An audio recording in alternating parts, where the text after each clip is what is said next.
अस्सलाम वालेकुम नाज़रीन, मैं हूं आपका मेज़बान डॉक्टर शफ़क़त हुसैन और आप देख रहे हैं स्पेशल टीवी। स्पेशल टीवी में नाज़रीन एक और नए टॉपिक के साथ आज के इस हेल्थ स्पेशल प्रोग्राम में हम आपको खुशामदीद कहते हैं। नाज़रीन, आज जो हमारा प्रोग्राम है ये बहुत ही इम्पोर्टेंट है, जिसमें एक बहुत ही कॉमन एक जनरल इशू जो हम डिस्कस करने जा रहे हैं, जिसके लिए हमने अपने प्रोग्राम में बहुत ही ख़ास मेहमानों को दावत दी है। जो टॉपिक है हमारा नाज़रीन वो है शुगर, जो डायबिटीज़ है और हार्ट के जो मसाइल हैं इनके ऊपर, जिसके ऊपर बात करने के लिए फ़र्स्ट ऑफ़ ऑल हमारे साथ आज के प्रोग्राम में मौजूद है हमेशा की तरह हमारे साथ डॉक्टर रासिब इंतज़ार, जो हमेशा हमारे साथ एज ए गेस्ट प्रोग्राम के साथ हमारे साथ पार्टिसिपेट करते हैं। आज गेस्ट के साथ साथ एज ए को होस्ट भी पार्टिसिपेशन जो है वो आपके साथ चलेंगे।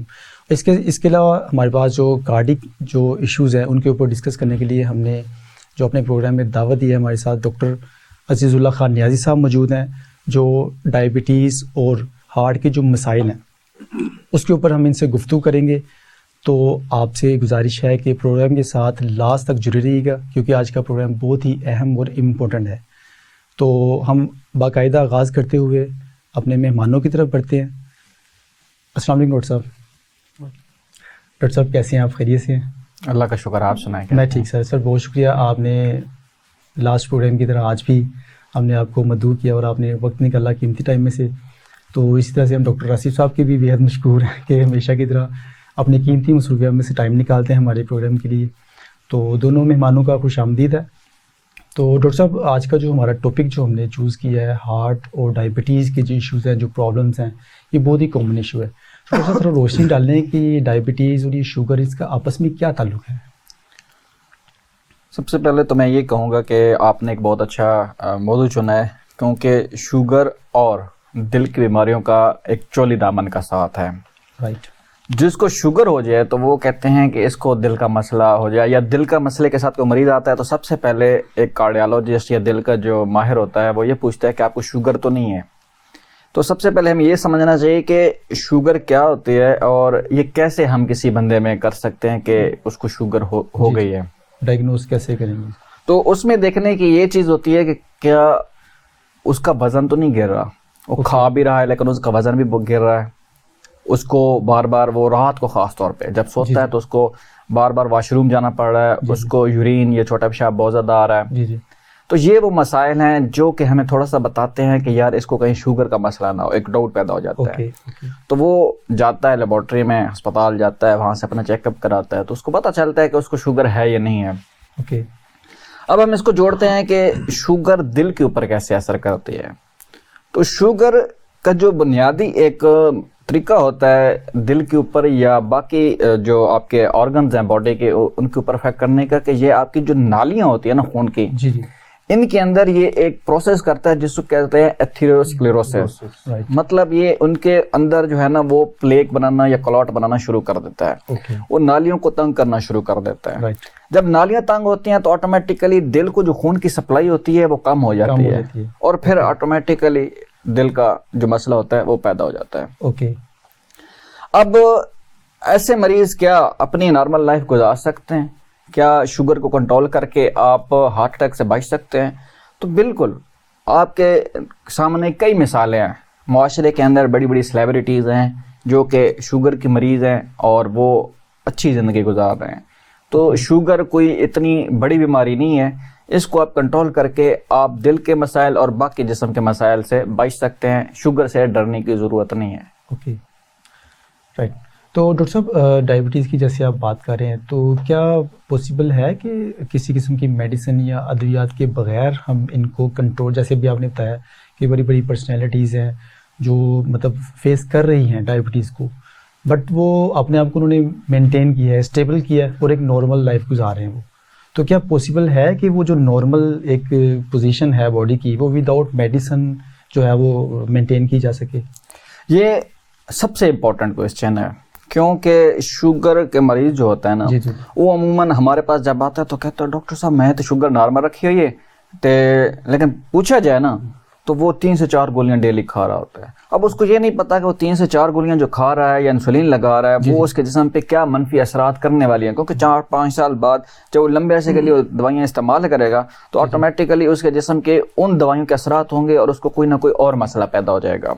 अब आपने कहा है कि क्या शुगर को दवाओं के बगैर कंट्रोल किया जा सकता है, तो इसमें भी हम इस क्वेश्चन को ऐसे कर लेते हैं कि शुगर 2 तरह की होती है। एक टाइप 1 डायबिटीज होती है, एक टाइप 2 डायबिटीज होती है। टाइप 1 डायबिटीज होती है वो आपको बचपन से ही हो जाती है, आप छोटे से होते हैं, आपको मौरूसी होती है। इसको कहते हैं इंसुलिन डिपेंडेंट डायबिटीज मेलाइटस। इसमें क्या होता है कि आप इंसुलिन लगाते हैं, आपकी डायबिटीज कंट्रोल रहती है। हाँ, ये ज़रूर है कि आप जब अपने शुगर को कंट्रोल करेंगे तो इंसुलिन की मिकदार को कम कर सकते हैं, लेकिन ये सारी ज़िंदगी आपने इंसुलिन पे रहना है। दूसरी है टाइप 2 डायबिटीज। टाइप 2 डायबिटीज इसको कहते हैं नॉन इंसुलिन डायबिटीज मेलाइटस। इसमें आप इंसुलिन के ऊपर डिपेंडेंट नहीं होते। इसमें आप चूंकि खुद अपनी जो खाने पीने की आदत हैं उनकी वजह से अपने ऊपर शुगर को हावी करते हैं, तो इसलिए अगर आप अपने खाने पीने के स्टाइल को मॉडिफाई करेंगे, आप अपने खाने पीने में से शुगर को कम करेंगे, तो ऑटोमेटिकली आपका जो दवाओं का लेने की रेशो है वो कम हो जाएगी। और मैंने कई ऐसे मरीज देखे हैं जो जैसे उनको शुगर डायग्नोज होती है वो अपने मीठे के ऊपर कंट्रोल करना शुरू कर देते हैं, अपने सेडेंटरी लाइफस्टाइल को तर्क करते हैं। सेडेंटरी लाइफस्टाइल क्या है? हर वक्त बैठे रहना, कोई काम ना करना, फिजिकल कोई एक्टिविटी नहीं है, एक्सरसाइज कोई नहीं है। तो उनकी शुगर जो है वो जब एक्टिविटी करते हैं, वो चलते फिरते हैं, वो काम करते हैं, वो खाने पीने में एहतियात करते हैं, जहाँ पे मीठा मिला वो उसको मतलब मीठे से अवॉइड करते हैं। एहतियाती कर ली। अब कुछ लोगों को ना मीठा बहुत पसंद होता है, वो कहते हैं मीठा तो हमारी जान है। तो वो जब इस जान को थोड़ा सा कंट्रोल करते हैं ना, तो फिर ऑटोमेटिकली उनकी दवाओं की मिकदार कम हो जाती है और एक दिन ऐसा आता है कि वो दवाओं के बगैर भी अपनी ज़िंदगी नॉर्मल गुजार सकते हैं। तो आपको एक्सरसाइज करनी है, आपको मीठे से को कम करना है या जान छुड़ानी है, तो ऑटोमेटिकली आप शुगर को बगैर दवाओं के कंट्रोल कर सकते हैं। अच्छा डॉक्टर साहब, इधर मैंने एक चीज़ देखी है बड़ी लोगों के अंदर नॉर्मली जो देखी है लाइफ के अंदर, जब आपके पास आता है पेशेंट तो आप हिस्ट्री ले रहे होते हो, उसे बोलो ना कि क्या आप अपनी डाइट वगैरह अच्छी है? जी डॉक्टर साहब बिल्कुल, मैंने तो कभी मीठा खाया ही नहीं, और बाकी चीजें देखो वो सारी खा रहा होता है। सिर्फ कंट्रोल किसका करता है? एक शुगर का, मीठे का। हालांकि होना तो ये चाहिए कि उसे अपने मुआलज से ये प्रॉपर एक गाइडलाइन लेनी चाहिए कि आया कि क्या खाना है क्या नहीं खाना। ओके, बिल्कुल। हाँ, शुगर का पेशेंट ज्यादातर फ्रूट नहीं खा सकता, लेकिन उसे पूछ लो, वो जैसे मैंगो का सीजन आएगा उसे पूछो वो कि डॉक्टर साहब मैं तो रज खाना पे आऊँ, डॉक्टर साहब इदा की है। असल चीज उसे ये उसके माइंड में एक बात सेट है कि बस शुगर ही शुगर करवाती है, दूसरी कोई चीज शुगर नहीं करवाती। मैं यहाँ पे एक चीज ऐड करना चाहता हूँ कि अगर आपने शुगर कंट्रोल करनी है तो मैं एक एग्जांपल आपको दूंगा कि आपको ना एक अच्छा बच्चा बन जाना चाहिए, एक गुड बॉय एक बैड बॉय। अब गुड बॉय क्या है कि एक बच्चा छोटा सा, वो अपने वालिद की सारी बातें उसने कहना है कि नहीं भैया आपने स्लंटी नहीं खानी, वो नहीं खाता, पापड़ नहीं खाने नहीं खाता, ठीक है। इसी तरह एक अच्छा पेशेंट जो है वो डॉक्टर की मुकम्मल हदायत के ऊपर अमल करता है। जो डॉक्टर ने बोलना है वो उस चीज को नहीं खाएगा, नहीं करेगा। प्रॉपर एक्सरसाइज करना चाहिए इसके अंदर। लेकिन हमारा यहाँ क्या है कि चलो चंद चीजें छोड़ दी, लेकिन बाकी सारी चीजें हमने करनी है जो शुगर को बढ़ाएंगी। ये हमारे ना माशरे का बड़ा अलमिया है। तो वो जो एक चीज छोड़ दी है मीठा, जैसे अभी आप फरमा रहे हैं, तो वो छोड़ने का भी फायदा क्या हुआ? अच्छा, मैं इसके ऊपर ना एक थोड़ी सी बताऊंगा कि जैसे रासिफ साहब ने बड़ी अच्छी बात की है कि हम सिर्फ चाय में मीठा छोड़ देते हैं, बाकी हम खाने हम समझते हैं कि हम रोटी खा रहे हैं तो वो मीठी नहीं। आप दो चीज़ें हैं जो हमारी डेली लाइफ में हम खाते हैं और उनमें सबसे ज़्यादा मीठा है वो है चावल और रोटी, गंदम। तो हमारे लोग 4-4 रोटियां खा जाते हैं और वो कहते हैं मीठा नहीं खा रहे हैं। अब मैं आपको ना अपने मरीज़ की मिसाल देता हूँ कि मेरे पास एक मरीज़ आती थी, उसकी शुगर थी, उसको टाइप 2 डायबिटीज़ थे, तो उसको शुगर होती थी 400, 450, 500 उसकी शुगर होती थी जब भी आती थी। तो एक दफ़ा मैंने उसे कहा कि आपने कहीं भी कोई शुगर नहीं लेनी, कम कर देनी है, और जब भी आपको कोई लो शुगर के सिम्टम्स आएँ, जैसे कि आपका सारा हल्का होना शुरू हो जाता है, आपको लगता है कि आपका जिस्म जो है वो कमज़ोर हो रहा है, थकावट सी महसूस हो रही है, तो कैंडल की गोलियां होती हैं वो आप पॉकेट में रखें, और जब भी आपको आप 1 से 2 गोली ले लें, उससे आपकी शुगर डाउन नहीं होगी, आप ठीक रहेंगे। अच्छा खैर, वो 1 हफ्ते बाद मेरे पास आई तो उसकी मैंने शुगर चेक की तो वो वही 400, 450 पे। तो मैंने उसे पूछा कि अम्मा जी आपने अपनी एहतियात नहीं की? तो कहती है पुत्र, जब भी मुझे चाय पीनी होती थी मैं 2 कैंडल की 2 गोलियां उस चाय में डाल देते थे। तो मैंने कहा इसी चीज़ से तो मैंने आपको मना किया था कि चाय में आपने चीनी नहीं लेनी। तो बुनियादी तौर पे डॉक्टर की बातों को समझना बहुत ज़रूरी है। हमारी आवाम इस चीज़ को नहीं समझती। आप हर किस्म की चीज़ खा सकते हैं। कुछ लोग कहते हैं कि आम बहुत मीठा होता है, खजूर बहुत मीठी होती है, इस तरीके से और बहुत सी चीज़ें मीठी हैं, क्या हम खा सकते हैं कि नहीं खा सकते? तो आप हर चीज़ खा सकते हैं। आप आम भी खा सकते हैं, आप किन्नू भी खा सकते हैं, आप खजूर भी खा सकते हैं, लेकिन आपने ये भी देखना है कि आपने खाना कितना है। आप एक स्मॉल साइज़ का मैंगो आम आप खा सकते हैं, उसके बाद आप एक्सरसाइज करें, आपकी शुगर नॉर्मल हो जाएगी। खाने से कभी कोई डॉक्टर मना नहीं करता, वो सिर्फ ये कहता है कि कंट्रोल में अपनी चीज़ों को रखें। तरीके के ऊपर इतराज़ है, तरीके के ऊपर इतराज़ है। अब जो बंदा आधा किलो खजूर खा ले और 4-5 आम एक नशिश में बैठ के खा ले, तो जो वो अगर उसको शुगर ही होनी है उसको और क्या फिर होना है। तो इस बात पे आवाम को ध्यान करना चाहिए। अच्छा डॉक्टर साहब, मुझे एक बात बताएं कि प्री डायबिटिक्स और डायबिटीज़ में क्या फ़र्क है इन दोनों चीज़ों का? ये वाकई बहुत समझने की बात है कि कुछ लोगों को ना शुगर होना शुरू हो जाती है, जिसको प्री डायबिटीज कहते हैं। उनको पता भी चल जाता है। तो ये प्री डायबिटीज एक अल्लाह ताला की तरफ से वार्निंग साइन है कि अब रुक जाओ। ओके। लेकिन अगर आप नहीं रुकते तो फिर आपको डायबिटीज हो जाएगी। तो शुगर का एक लेवल होता है जो डिफरेंट लेबोरेटरीज डिफरेंट तरीके से उसको एक्सप्रेस करती हैं। वैसे अगर हम नॉर्मली देखें एवरेज, तो आपकी जो 80 से 100 तक है ये आपकी नॉर्मल शुगर है। बाज़ लेबोरेटरीज को 120 तक भी 140 तक भी नॉर्मल लिख देती हैं। बहरहाल, लेकिन जो प्री डायबिटीज़ है इसमें जो आपका बुकिश नॉलेज कहता है वो ये कहता है कि जो 100 से 126 तक है, जैसे ही आप 100 क्रॉस करते हैं और 126 तक जाते हैं तो ये आपकी प्री डायबिटीज़ है। अगर आप 126 से क्रॉस करके ऊपर चले गए, 140 तक चले गए, तो आप डायबिटिक हो गए। तो बहरहाल ये लेबोरेटरी टू लेबोरेटरी वेरी कर सकता है, लेकिन एक एवरेज यही होती है कि 100 से 126 तक आपको प्री डायबिटीज़ है। इसमें आप अपना ख्याल कर सकते हैं, या आप अपना HbA1c करवाते हैं। ये एक ऐसा टेस्ट है जो कि बहुत एक्यूरेट टेस्ट है और अमूमन 3 महीने में एक दफ़ा एक डायबिटिक पेशेंट को करवाना चाहिए। और इसमें 6.5 से नीचे जो है वो नॉर्मल शुगर होती है, और 6 से ऊपर और 6.5 के दरमियान जो है प्री डायबिटीज़ होती है। तो इसमें आप अपनी शुगर को कंट्रोल कर सकते हैं। तो ये आपके जो डिफरेंट लेवल्स हैं इसके ऊपर आप, कुछ लोग प्री डायबिटीज़ से भी वापस आ सकते हैं कि उनको पता चलता है कि उनकी शुगर जो है अब थोड़ी सी ज़्यादा हो रही है, तो वो प्री डायबिटिक स्टेज में जाते हैं, तो अपनी शुगर को कंट्रोल करते हैं, वो नॉर्मल हो जाते हैं, उनको शुगर नहीं होती है। अच्छा डॉक्टर साहब, मैं एक क्वेश्चन मेरे माइंड में है जो अक्सर पेशेंट आगे पूछते हैं कि जो घर के अंदर ग्लूकोमीटर वगैरह पड़ा होता है आमतौर पे, is it correct way to check the blood sugar और नॉट? देखिए, इसमें ना डिफरेंट किस्म के जो इंस्ट्रूमेंट्स होते हैं ना ग्लूकोमीटर, वो एक्यूरेट 100% तो नहीं हो सकता, लेकिन तकरीबन जो एक्यूरेसी के करीब है वो करीब तरी है। इसमें अमूमन आपको ये होता है कि आप बाज़ों का चेक करते हैं तो आपको लगता है कि आपकी शुगर बहुत हाई हो गई है, बाज़ों का आपको लगता है आपकी शुगर बहुत लो हो गई है, ठीक है। तो उसमें यह है कि अगर आपको कहीं पे कुछ शक हो रहा है तो आप 1 से 2 ग्लूकोमीटर भी चेक कर सकते हैं, या आप HbA1c के थ्रू भी जा सकते हैं। तो तकरीबन ये इस पर रिलाय आप कर सकते हैं, लेकिन 100% रिलाय वो आपके लिए मुख्तलिफ, फिर आपको या तो 1 से 2 लेबोरेटरीज के पास जाना होगा हमेशा। जब भी आपको, इसमें लाजमी बात देखें कि जब आपको डायबिटीज़ नहीं है लेकिन आपको हो रहा है कि आपको लग रहा है आप प्री डायबिटिक या डायबिटिक स्टेज में चले गए हैं, तो आप हमेशा 2 से 3 दफ़ा अपनी शुगर को चेक करवाएं, एक कंपैरिजन करें, फिर अपनी जो है इसके ऊपर जाएं कि आपको मेडिसिन लेनी है या क्या करना है। सर यहाँ पर एक क्वेश्चन है कि अभी जैसे आपने बताया कि अगर थोड़ा सा आपको डाउट हो कि आप डायबिटीज़ की तरफ जा रहे हैं, तो उसमें क्या चीज़ ऐसी होगी कि जिससे एक इंसान डाउट करे खुद पर कि मुझे लग रहा है कि मुझे डायबिटीज़ हो रही है? कुछ ऐसी चीज़ें, क्या असरात आते हैं बॉडी में? इसके लिए मैं आपको छोटी सी एक अपनी OPD की कहानी सुनाता हूँ। मेरे पास एक नौजवान लड़का आया, सुबह सर्दियों के दिन थे, तो वो मुझे आके कहता है, डॉक्टर साहब मैं शुगर चेक करवानी है। मैंने कहा यार आप 20-25 साल के नौजवान हो, आपकी शुगर क्यों हो सकती है?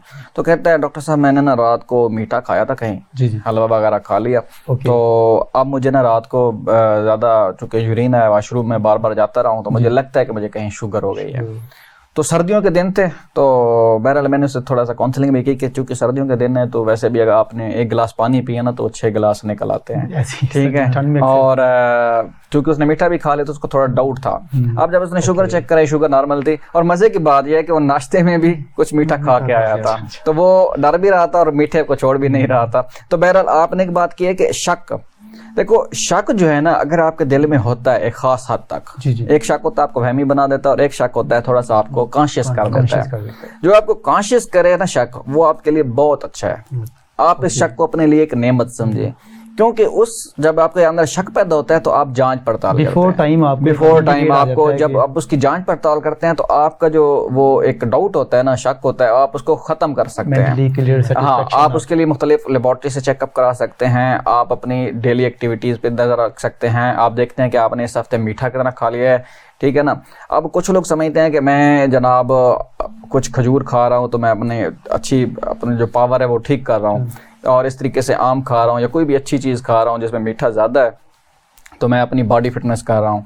लेकिन वो ये नहीं समझ रहा होता कि मैं ये हद से ज़्यादा खा रहा हूँ तो ये मेरी बॉडी के ऊपर नेगेटिव इफेक्ट कर सकती है। तो वो अमूमन अक्सर मैं एक शुगर के बारे में एक चीज़ और जो मैं बयान करना चाहता हूँ कि अब नौजवानों में शुगर बड़ी तेज़ी से बढ़ रही है, और 25 साल 30 साल 35 साल का नौजवान मैंने खुद देखे हैं जो डायबिटिक हैं, और इस वजह से डायबिटिक है कि वो एक ही नशिस्त में बैठ के वो चाय बहुत ज़्यादा पीने लग गए हैं, चाय में मीठा। अब आप किसी ट्रक होटल पे चले जाए ना, आपको इतना मीठा एक कप में पिला देंगे कि आपके महीने की शुगर का कोटा पूरा हो जाएगा, और आपने वो कप 6-7 पीने एक दिन के अंदर। तो शुगर चाय पीने से बहुत ज़्यादा हो रही है, इसके अलावा आप जो फल वगैरह खाते हैं उससे ज़्यादा हो रही है, हमें मीठा खाने की आदत सी पड़ गई है, और दूसरा हम सारा दिन बैठे रहते हैं 8-9 घंटे, जब आपने बैठना होता है और ऊपर से मीठा भी खाना होता है तो आपको शुगर हो रही है।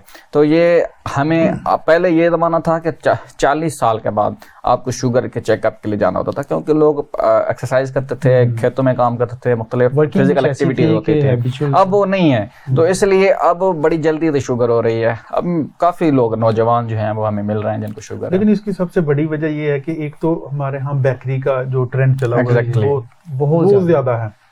दूसरी चीज जो मैंने देखी है ना, मैंने एक जगह पे रिसर्च पढ़ भी रहा था, जो हम इंस्टेंट मिल्क यूज करते हैं, पाउडर वाला मिल्क यूज करते हैं, इसकी वजह से बहुत ज्यादा शुगर हो रही है लोगों के अंदर। और मैं तो यही कहूंगा अपने नाज़रीन को कि इससे जितना बच सकते हो ना बचो।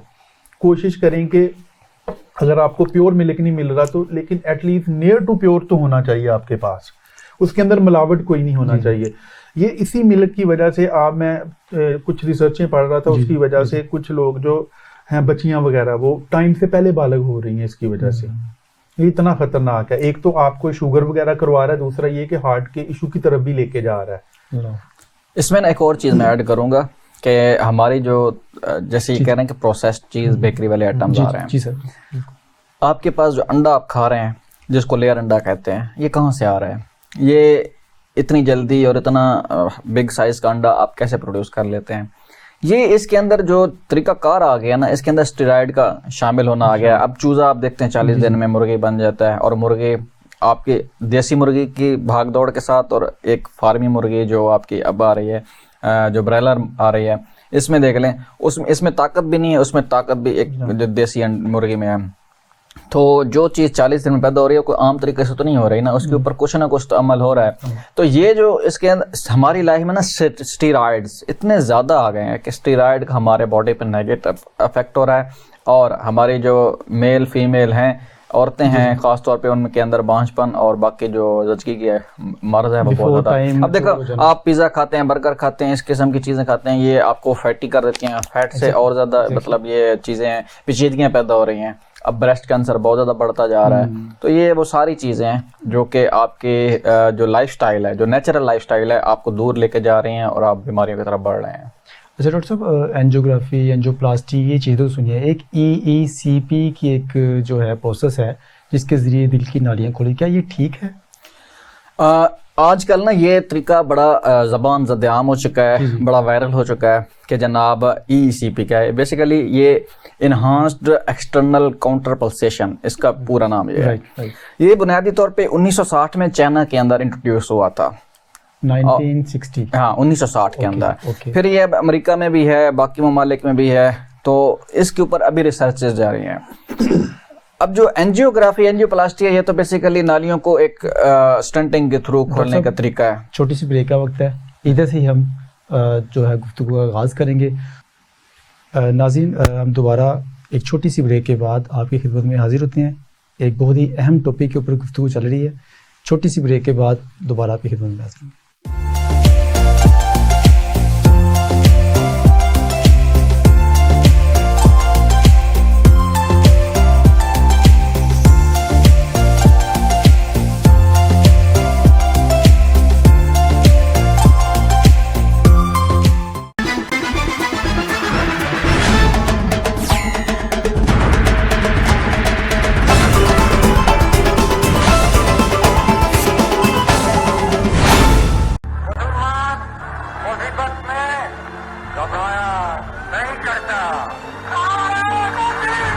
मीनारे पाकिस्तान 1940 की एक स्पेशल याद। 14 अगस्त आज़ादी का वो स्पेशल दिन। बलोचिस्तान कुदरती नज़ारों से मलबूस एक स्पेशल दास्तान। सिंध सकाफत की चाशनी में डूबी एक स्पेशल कहानी। पंजाब खूबसूरत वादियों में बिखरी एक स्पेशल तारीख। खैबर पख्तूनख्वा सरबुलंद पहाड़ों के बीच एक स्पेशल खित्ता। और कुछ नायाब और स्पेशल लोग, कायद आज़म मोहम्मद अली जिन्ना, अल्लामा मोहम्मद इकबाल, सैयद अबुल आला मौदूदी, डॉक्टर अब्दुल कदीर खान, अब्दुल सत्तार ईधी, नेमतुल्लाह खान और इन जैसे हजारों लोग जिनसे बनता है एक स्पेशल पाकिस्तान। इन सब को समेटते हुए स्पेशल टीवी, जिसमें है वो सब कुछ जो हमें बनाता है स्पेशल। स्पेशल टीवी, पाकिस्तान की सोच।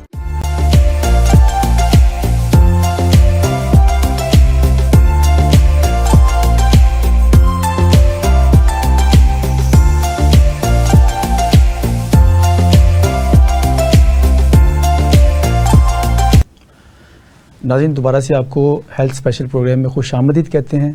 तो दोबारा हम अपने मोअज़्ज़ज़ मेहमानों की तरफ बढ़ते हैं। डॉक्टर अजीज़ुल्लाह खान नियाज़ी साहब, आप EECP के ऊपर बात कर रहे थे। EECP बेसिकली इसका मतलब है इनहांस्ड एक्सटर्नल काउंटर पल्सेशन। जी सर। ये 1960 के अंदर चाइना में ये तरीका डेवलप हुआ था। इसके बाद अब ये बाकी ममालिक अमेरिका और इनमें भी राइजुल अमल आ रहा है। पाकिस्तान में भी कहीं कहीं इसके ऊपर काम हो रहा है। असल में ये चीज़ है क्या, ये एंजियोप्लास्टी, एंजियोग्राफी और आपने बाईपास को तो सुना ही है कि जब खून की नालियाँ या दिल की खून की नालियाँ तंग होती हैं तो उनको खोलने के लिए या तो हम स्टेंडिंग कर देते हैं या बाईपास कर देते हैं। अब EECP क्या है कि ये एक ऐसा नॉन इन्वेसिव प्रोसीजर है जिसके अंदर हम बॉडी के अंदर नहीं जाते बल्कि बॉडी के ऊपर ही हम मुख्तलिफ जगहों पे प्रेशर अप्लाई करते हैं। और ये प्रेशर जो होता है ये एक कफ प्रेशर होता है, जैसे आप BP अपरेटस लगाते हैं ना, इसी तरीके से आप बॉडी के ऊपर, लोअर बॉडी के ऊपर, निचले धड़ के ऊपर मुख्तलिफ जगहों पे कफ प्रेशर लगाते हैं और उनको प्रेशर को कम और ज़्यादा करते हैं, इन्फ्लेट डिफ्लेट करते रहते हैं। जब आप इन्फ्लेट डिफ्लेट करते हैं तो प्रेशर जो होता है इसमें तब्दीलियाँ आती हैं और ये दिल के ऊपर अफेक्ट करती हैं, जिसकी वजह से दिल की नालियों, इसको तरीके को इसलिए ईजाद किया गया था कि ऐसा मरीज़ जिसमें ना स्टंटिंग हो सकती है ना बाईपास हो सकता है किसी वजह से, मुख्तलिफ बीमारियों की वजह से, तो उनकी वजह के अगर उनमें ये प्रोसीजर नहीं हो सकते तो चलो एक ऐसा प्रोसीजर कर लेते हैं जो कहीं ना कहीं उसको थोड़ी बहुत ज़िंदगी उसकी बढ़ा सकता है। अब एक हम प्रोसीजर करते हैं जिन पेशेंट्स के अंदर हम बाईपास करते हैं या उनमें के अंदर वल्वुलोप्लास्टी करते हैं तो उनके अंदर अगर ब्लड प्रेशर ऊपर ना आ रहा तो उनके अंदर हम एक प्रोसीजर करते हैं इंट्रा एओर्टिक बैलून पंप। उसके अंदर क्या करते हैं कि एक बैलून जो होता है उसके एओर्टा, जो एक बड़ी शरियान है, उसकी आर्टरी है जो दिल की, जो पूरे दिल से जब खून निकल के पूरे ब्लड बॉडी को सप्लाई करता है तो वो एओर्टा से गुजरता है। तो जब एओर्टा जो है उसको ये उसके अंदर ये बैलून लगाते हैं, उसको इन्फ्लेट करते हैं और फिर खून जो है ना आगे पूरी बॉडी में सप्लाई होता है। तो ये इंट्राएओर्टिक बैलून पंप बेसिकली दिल से खून को बॉडी में लेके आता है। अच्छा डॉक्टर साहब, क्या ये मतलब कि कार्डिक इवेंट को चेंज करता है, उसके रेट को, रिदम को? एग्जैक्टली। असल में वही कह रहे हैं ना, इसमें ये आप मिसाल ले लें कि एक तालाब है जी सर और उसके अंदर रुकावट है, आपने जो है ना ब्लड को बाहर भेजना है। जी जी। अब वो कहीं नाले के अंदर मट्टी आई हुई है और उसने मट्टी को निकालना है। अब ये आप मट्टी को उधर से जो नाला है कहीं से खोल नहीं रहे, बल्कि पानी के अंदर या तो बड़ा सा पत्थर फेंक देते हैं कि पानी जंप करेगा और उसके ऊपर से गुजर जाएगा, या लहरें ऐसे पैदा करें और लहरें जो है ना आहिस्ता आहिस्ता वो पानी को बाहर निकालते जाएंगे। अब इस प्रोसीजर, अब इस मिसाल को आप देखें तो इसमें कोई फायदा नहीं है कि पानी को आप उस तरीके से उस बंद जगह से निकाल नहीं सकते। लेकिन चूंकि अब कोई प्रोसीजर और हो नहीं रहा, ना आप इसको फर्स्ट लाइन ऑफ ट्रीटमेंट नहीं कह सकते कि आप एक मरीज आया आपके पास, आपने उसकी जो है वो स्टंटिंग भी छोड़ दी है, स्टंटिंग भी हो सकती थी या बाईपास भी हो सकता था, लेकिन आप कहते हैं नहीं भाई हम ये दोनों प्रोसीजर नहीं करवाते और हम जो है वो EECP की तरफ जाते हैं। तो ये आपका पागलपन होगा। ये EECP बेसिकली ऐसे मरीजों में होता है जिनके अंदर ना स्टंटिंग हो सकती है और ना बाईपास हो सकता है किसी भी वजह से। अब इसके ऊपर भी हम डिस्कस करेंगे जी। जो ज्यादा एज के पेशेंट, ज्यादा एज के पेशेंट भी हो सकते हैं, उनके अंदर कोई कार्डियक हाइपरट्रॉफी हो सकती है, कार्डियक मायोपैथी हो सकती है, पल्मोनरी हाइपरटेंशन हो सकती है, उनके अंदर पेसमेकर लगा हो सकता है या उनकी हार्ट बीट बहुत ज्यादा होती है। तो ऐसे मरीजों के अंदर जो है ना जो रिस्क जिसके अंदर कुछ ऐसे रिस्क फैक्टर्स होते हैं जो उसकी बाईपास या स्टंटिंग नहीं करने दे रहा है या हेमरेज के इश्यूज हैं जिसकी वजह से हम उसको नहीं खोल पा रहा है फौरन से, तो हम उसके अंदर या जिनके अंदर स्टंटिंग और बाईपास किसी वजह से नहीं हो रहा है, ठीक है। अब EECP के अंदर क्या करते हैं कि आप लोअर लेग के अंदर जो आपकी निचली टांग है, जो आपका निचला ऊपर वाली टांग है और जो आपके ये बटक्स हैं, इसके 3 जगहों पे आप प्रेशर अप्लाई करते हैं और इसको तब्दील करते हैं। जैसे आप प्रेशर को तब्दील करते हैं एक खास मोड में, तो आपके जो दिल की तरफ खून की रवानगी है वो तेज हो जाती है। आप इंट्रायोटिक बलून पंप में क्या कर रहे थे, ये बेसिकली उसका रिवर्स प्रोसीजर उन्होंने इजाद किया था कि उसमें खून दिल से आप निकाल के बॉडी में भेजते हैं, इसमें आप बॉडी से खून निकाल के दिल में भेजते हैं। जैसे ही आप ये खून निकाल के उधर भेजते हैं तो जो दिल की नालियां जो तंग पड़ी होती हैं उनको जब बार बार देखो ना, आप एक प्रेशर से जब पानी फेंकते हैं तो वो जो दीवारों के अंदर मट्टी या सीमेंट जमी होती है वो निकलना शुरू हो जाती है और आपको जो प्लास्टर करना होता है आप इजी हो जाते हैं, पानी लगाते हैं। तो बेसिकली ये वही है कि बार बार जब प्रेशर को चेंज करते हैं तो पानी जो है ना प्रेशर के साथ खून की नालियों में जब जाता है तो वो जो प्लेक बने होते हैं उनको अफेक्ट करता है और खून की नालियों को खोलता है। तो बेसिकली ये प्रोसीजर है, लेकिन ये कभी भी स्टंटिंग और बाईपास को रिप्लेस नहीं कर सकता। हाँ, अगर ये दोनों प्रोसीजर नहीं हो सकते तो फिर आप इसको as a life saving procedure के तौर पे इस्तेमाल कर सकते हैं।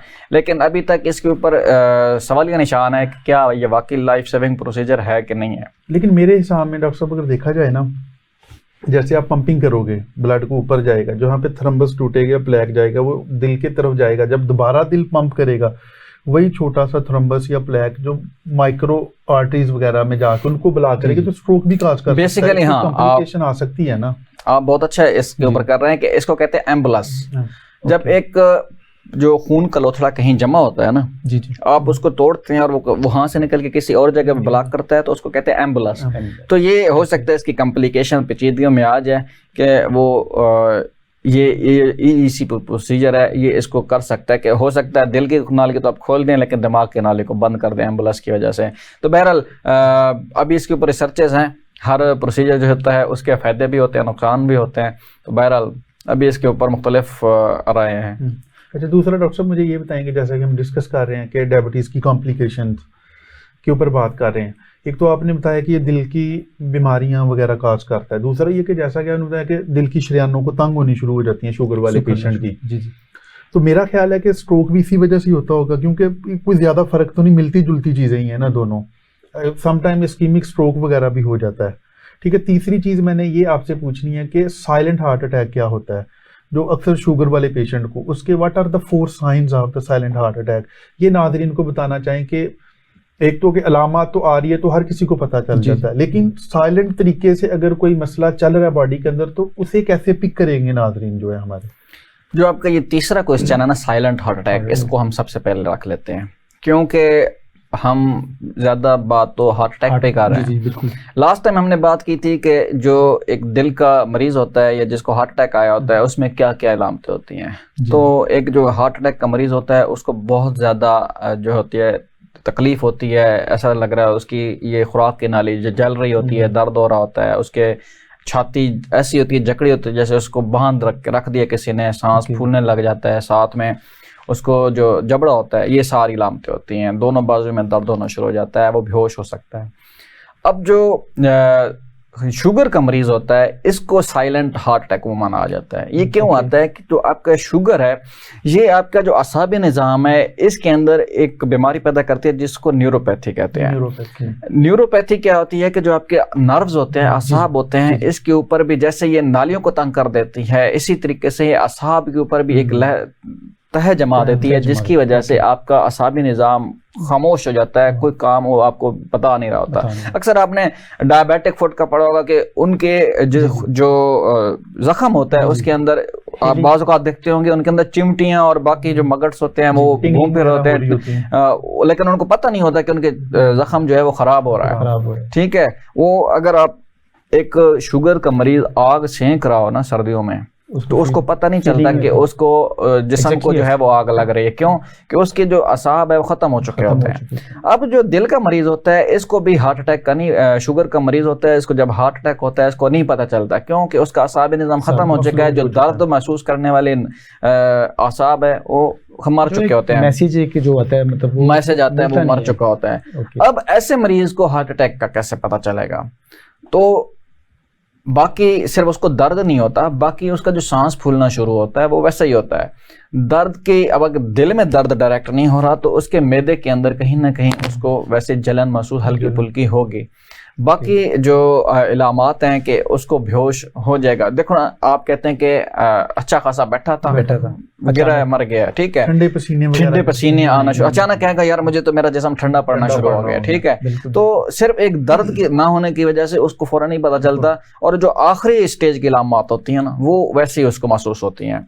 अब ऐसे मरीज को क्या करना चाहिए जो शुगर का मरीज हो? तो शुगर के मरीज को अगर हार्ट अटैक से बचना है तो उसको फौरन अपना उसको जो है ना हर 6 महीने के अंदर कम से कम, अगर 3 महीने में रख ले तो और अच्छी बात है कि उसको अपने ज़रूरी टेस्ट करवा लेने चाहिए, उसको अपनी शुगर को मेंटेन करना चाहिए। शुगर जो है वो 200 तक वो मेंटेन करे काफ़ी है, ठीक है।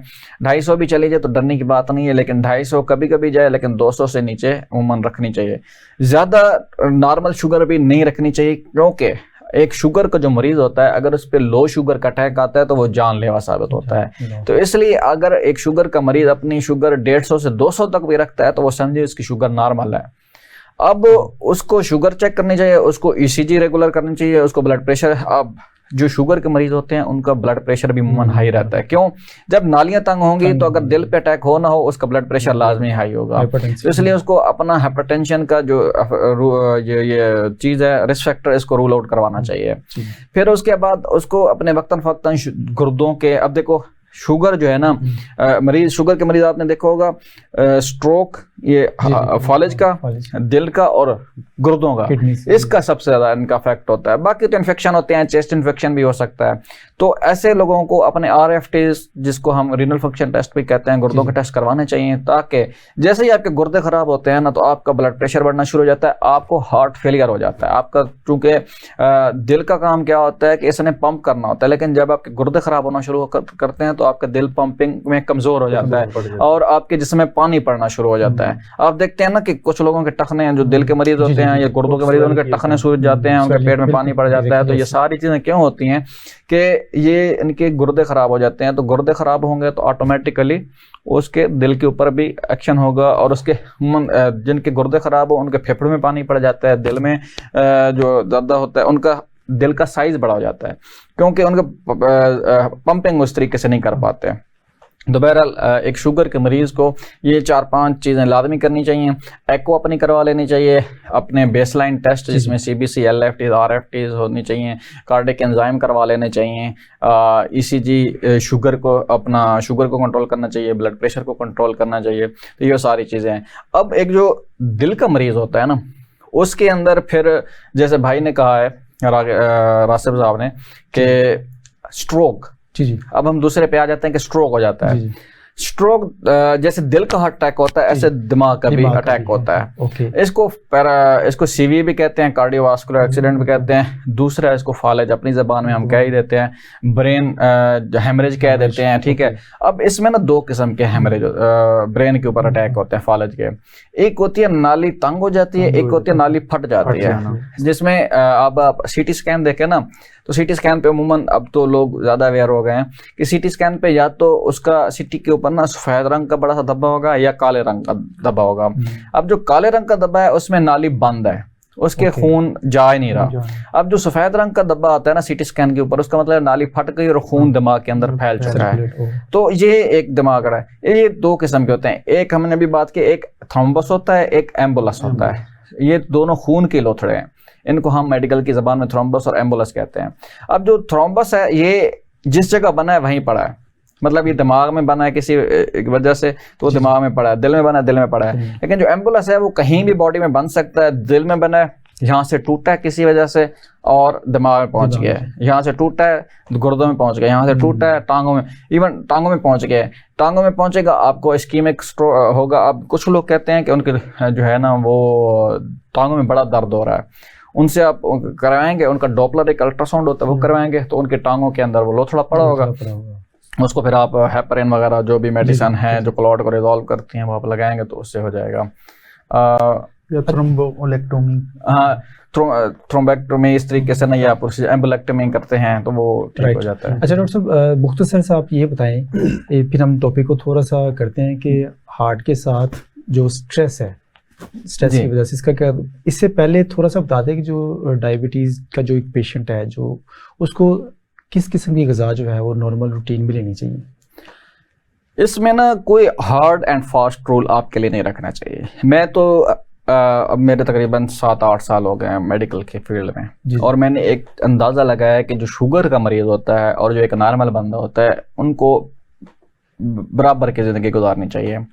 जो एक नॉर्मल इंसान होता है अगर वो भी शुगर को बेतहाशा इस्तेमाल करेगा, ऐसी चीज़ें जिनमें चीनी या शुगर ज़्यादा होगी तो उसमें कोई भी शुगर हो सकती है।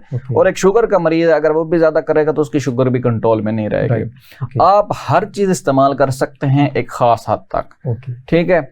आप हाँ, जो नॉर्मल बंदा है वो अगर ज़्यादा चीज़ मीठी खा लेता है तो उसको भी एक्सरसाइज की ज़रूरत है, और जो एक शुगर का मरीज़ है वो भी अगर चीज़ खा लेता है तो उसको भी एक्सरसाइज की ज़रूरत है। बहरहाल चूँकि हमारी ज़्यादातर आवाम गरीब है और वो उस तरीके से अपने इलाज मुआलजे पे ख़र्चा नहीं कर सकते, तो फिर भी मैं एक बात कहूँगा कि आप हर चीज़ खा सकते हैं लेकिन एक ख़ास मकदार में खाएँ, और ख़ास तौर पर आप ऐसी चीज़ें खाएँ जिसमें मीठा कम हो। अब आप खाना चाहते हैं कि मैं फल खाना चाहता हूँ तो फलों में आप नाशपाती ले लें, आप अनार ले लें, आप सेब ले लें, आप अमरूद ले लें, ये वो सारी चीज़ें जिनमें मीठा बहुत कम है, ना होने के बराबर है। आप 2 चीज़ें अपनी ज़िंदगी में कम कर दें, चावल और गंदम, आप ऑटोमेटिकली अपनी शुगर को कंट्रोल कर लेंगे।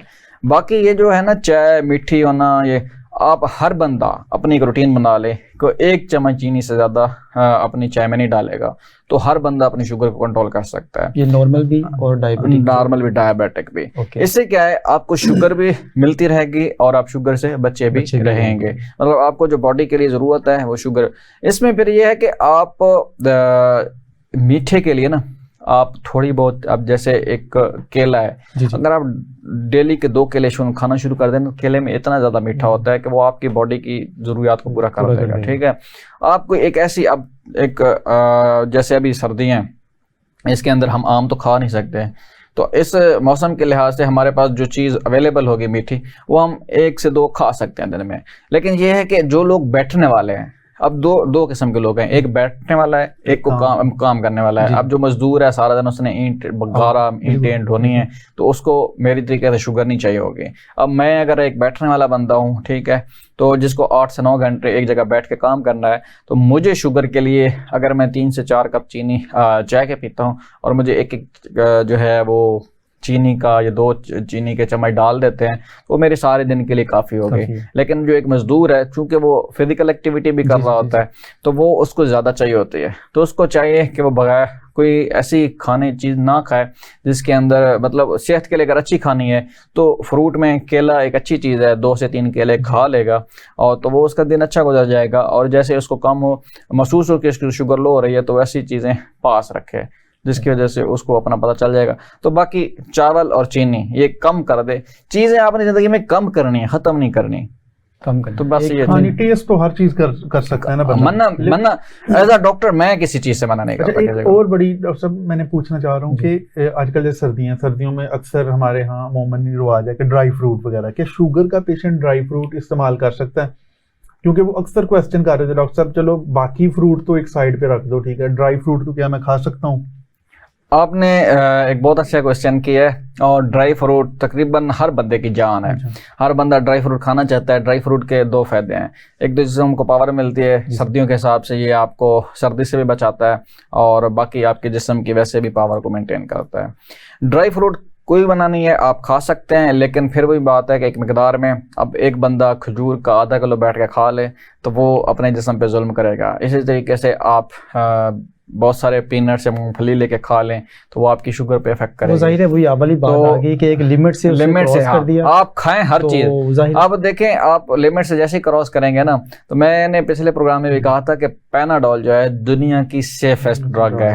हर बंदा ही पानी की तरह इस्तेमाल किया जा रहा है। सर दर्द हो, वैसे कोई मसाइल हो, बुखार हो, आपको कोई भी हो, इवन कुछ लोग पेपर से पहले ना डिप्रेशन से बचने के लिए, एंजाइटी से बचने के लिए भी पैनाडोल का इस्तेमाल करते हैं, पॉपकॉर्न की तरह यूज होगा। तो वो लेकिन आपको मैं ये बता दूं कि जो पैनाडोल का इस्तेमाल करते हैं ना, तो पैनाडोल के दो इफेक्ट हैं। एक तो आपके जिगर पे बहुत ज़्यादा, फिर मैदे, पेन किलर का वैसे ही मैदे पे इफेक्ट है, तो ये आपके जिगर को मजीद ख़राब करते हैं। तो जो जिगर के मरीज़ होते हैं उनको पैनाडोल हम नहीं देते।